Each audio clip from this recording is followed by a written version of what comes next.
Margaret's secret message.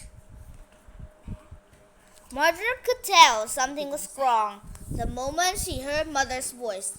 "Margaret, come here," Mother called. Margaret set bowls of corn pudding in front of her two little brothers, wiped her hands in the apron, and hurried to the parlor. Mother sat in front of the fire, holding a small scrap of paper in her hands. "What is it? In a message?"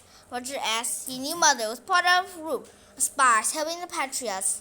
No. Now that the war with independence was going on, she had always seen a red-haired man come by her farmhouse. After she left, Mother would rush to bring information to a Blue Boar Inn, 15 miles away. It was dangerous work. Well, the British soldiers didn't usually suspect women of being spies. So far, Mother has escaped notice. Mother could only hope that would continue. Mother held a scrap paper. Yes, an important one. General Howe and a force of 10,000 men are planning an attack tomorrow at the White Marsh where William is. Margaret gasped.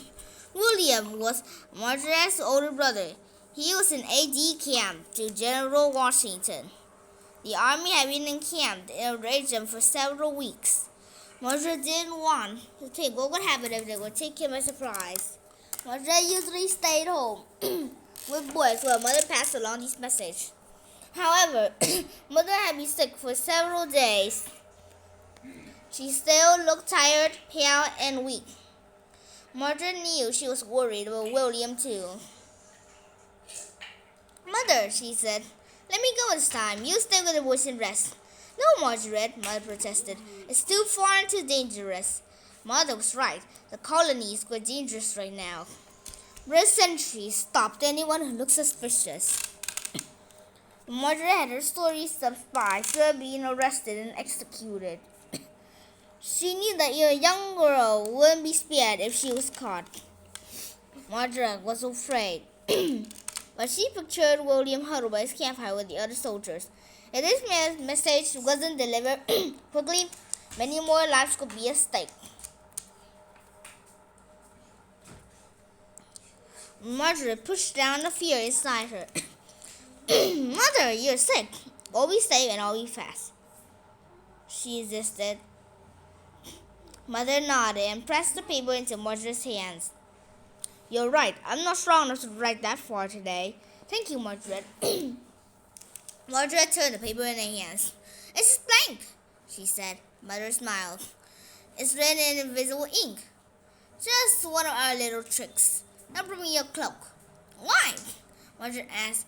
She took a thick red cloak from a peg near the door. "I'll show you." With a small pair of scissors, Mother cut a few stitches on a cloth-covered button on Margaret's cloak. As Margaret watched, Mother lifted the edge of the cloth covering the button and laid the note flat against the bare button. And she smoothed the cloth back under the button and secured it with two neat sticks. There, the message is safe." Mother held up a cloak. It looked just the same as before. No one could ever know there was a paper folded in the top button. Margaret took Margaret's face in her hands. "Margaret, listen to me," she said. "It can be hard to know who to trust these days. So you must not let on. Don't speak to anyone but the innkeeper." "How will I let him know I have the message?" Margaret asked. "Tell him you need to hang up your cloak. He'll understand." Margaret felt tears welling up in her eyes, and she quickly blinked them away. She couldn't cry.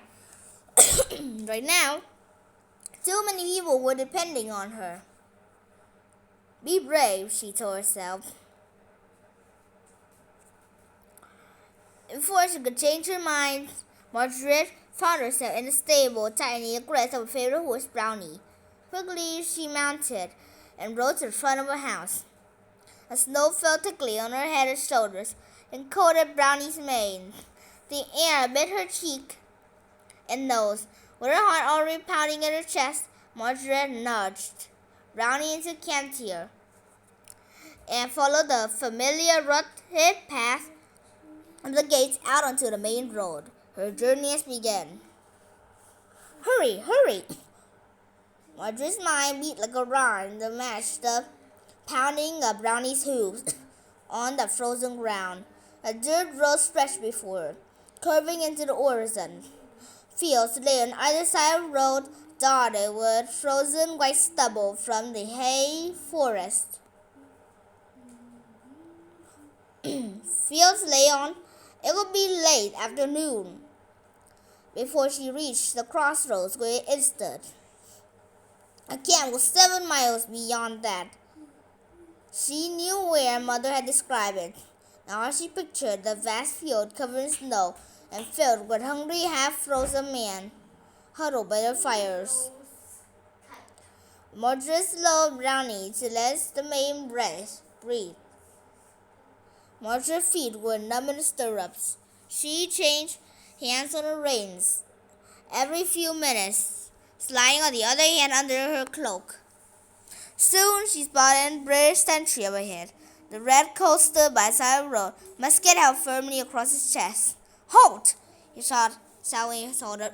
"What's your business?" Margaret's fingers trembled. She reined Brownie in. "Sir, I'm going to have to look for Dr. Cottingham. My mother is very sick." Her mouth felt dry as he spoke. The soldier narrowed his eyes. Margaret wondered if he could hear her heart pounding. She widened her eyes in hope she looked innocent.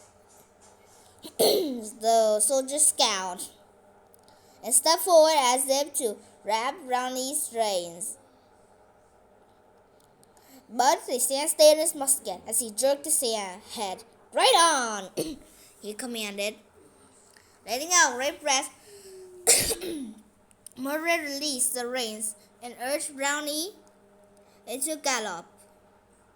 She bent over Brownie's neck, sweating under her cloak as the horse's powerful body stretched out beneath her. "Please hurry, girl," she begged, pushing the tired horse on. At last, the blue boar rose up in front of her. Margaret drew up the door and drew Brownie's reins over her rear front. Inside, the inn was warm and steamy. It smelled of stew cooking over an open fireplace. Farmers and soldiers were scattered among the tables, and loud laughter and a clink of metal dishes filled the air. Margaret hesitated as she stepped over the threshold. There were so many people. Could they see her secret? Any of one here could be a loyal spy for British. Her finger fluttered to the button with a note. She forced herself to put her hand at her side. Margaret kept her cloak gathered around her, her hood hiding her face as she made her way inside. "Yes?" The innkeeper was a rude-looking man with long sideburns. "Sir, was that man at your table looking at her?" What if the innkeeper didn't understand? How could she pass a message without anyone noticing? "Yes?" the innkeeper asked again impatiently this time. "Please, sir, I need to hang up my cloak. It's very wet. My mother wouldn't want me riding home in a wet cloak." She let her eyes met the innkeeper as she held out the wet cloak and gently touched the top button. She silently begged him to understand. He saw his eyes flick over the cloak and button, and understand dawned on his face. "Yes, warm yourself, girl," he growled. "I'll dry my cloak myself." He took the cloak and turned his back to the room. After several long minutes, he wrapped over his shoulders again. Looking down, Margaret saw that fabric covering top button was loose. "Get yourself home in this cold," the innkeeper said. "Tell your mother that all will be well."